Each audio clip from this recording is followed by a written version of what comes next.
that Celtic have a fit striker, and the most expensive signing in their history at that, available for the first leg of their Champions League third qualifying round doubleheader against Rosenborg is definite progress of sorts. This time last year the Scottish champions had no specialist centre-forwards at their disposal for either of the meetings with their Norwegian opponents at the same stage of the competition and ended up fielding first Tom Rogic and then James Forrest up front. Yet, the fact that Odsonne Edouard, who was signed from Paris Saint-Germain for a cool £9 million last month, will start an attack at Parkhead this evening by no means assures their safe passage to the next round, never mind the lucrative group stages. Joining the elite of the European game in the tournament proper is expected, if not demanded, by supporters after their achievements under Brendan Rodgers in the past 2 seasons. But doing so is every bit as difficult as it was before. Indeed, it is, with the World Cup finals depriving them of important players Dedryck Boyata and Michael Lustig and 2 extra matches to negotiate this season, far harder. Off-field travails of the visitors, the players have publicly voiced their disapproval of the surprise sacking of their popular and successful manager Kieran Brixton and demanded his reinstatement are not even any guarantee their objective will be attained. For all that Celtic have improved under Rodgers and for all their successes with the Northern Irishman at the helm, he became the first manager in Scottish football history to oversee back-to-back domestic trebles little over a month ago. These games remain highly problematic for a number of reasons. "I think we have progressed from 12 months ago and are evolving all the time," said Rodgers yesterday as he looked ahead to the game against Rosenborg tonight. "Tactically and mentally we are in a good place and have coped with a lot of big games. There's a real calmness and we know what we want to achieve. But it is difficult. You have 3 strikers, both Moussa Dembele and Lee Griffiths are unavailable, and then you have 1 striker. You have a number of centre-halves and then you only have a few and you get one, Jozo Simunovic, suspended. So, it is always going to be a challenge. People talk about getting your ducks in a row, but they are never going to be all aligned. That is the reality of it. It is easy to write or to say that if you lose a centre-half you should have another one. I think people expect you to have 10 centre-halves. Football doesn't work like that in the real world. It might do on the computer games and whatnot, but it doesn't work like that in real life. You have got to build a squad, but if you bring people in and they get injuries then it is a challenge. You can't moan about it. You just need to get on with it as best you can.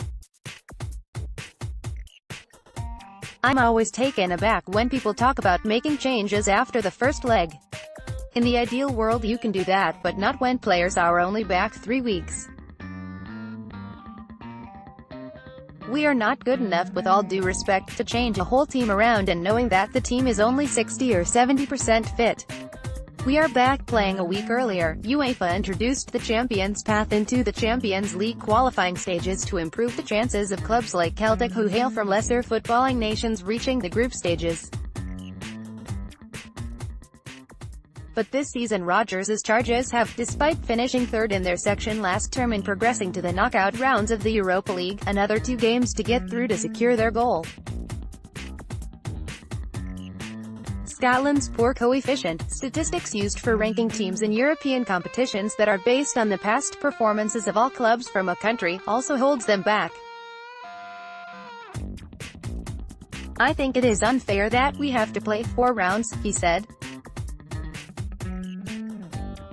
"It is tough with 3, so to have the extra 1 in is a little unfair on the likes of ourselves who have been the sole Scottish representatives in European football. It has been organised to help the big leagues and we just have to deal with that. There are obviously financial implications in it all. It is where it is at. It is in place now for the next number of years. It obviously makes it harder. But like I said, there are loads of things you can point at and aim at, but the bottom line is if you want to be in the Champions League this is what we have to do. All you can do is focus on getting through these 2 games and then you know you have a tough opponent again after that.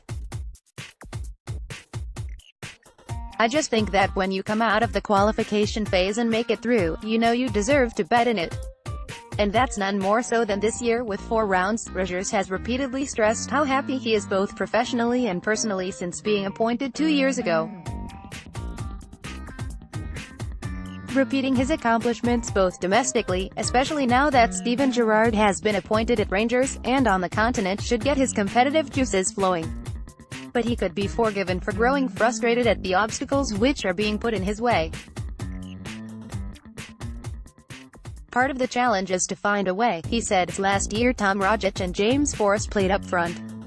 You know you are not going to be perfect at this stage of the season, but the players are adaptable. We will put out a team that can be really competitive. We played really well in both games last year. We didn't take our chances in the first leg and played exceptionally well out there to control the game and get the goal. The idea is to perform in the home game and let's see if we can take an advantage to Norway. Rogic feels the unrest at Rosenborg could work for or against them. But he has his own problems to concern himself with.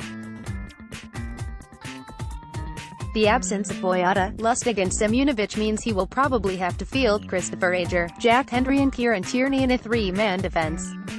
It is, for all undoubted ability of that youthful trio, a far from perfect situation to be in, particularly with the former Arsenal, Juventus and Wolfsburg striker Nicolas Bentner expected to start an attack. It can go both ways, can't it? He said when asked about the sacking of the Rosenborg management team in the wake of their narrow win over Valor of Iceland in the last round. It can galvanize the players. They can come together and become stronger. Or there is a negative impact with it all. The previous manager had done a great job over his time there and looks unfortunate to have lost his job. Their players and supporters have made that clear. But for us, we can only concentrate on ourselves. Rosenborg are a very famous club with a big tradition in Norway and European football, so I'm sure they'll come together and look to be a problem for us. I haven't thought about the prospect of facing AEK Athens in the next round if we get through against Rosenborg. The winners of this third qualifying round tie were drawn to face the Greek champions on Monday morning. I always focus on the next opponent, and we have 2 very difficult games. We have to get there first.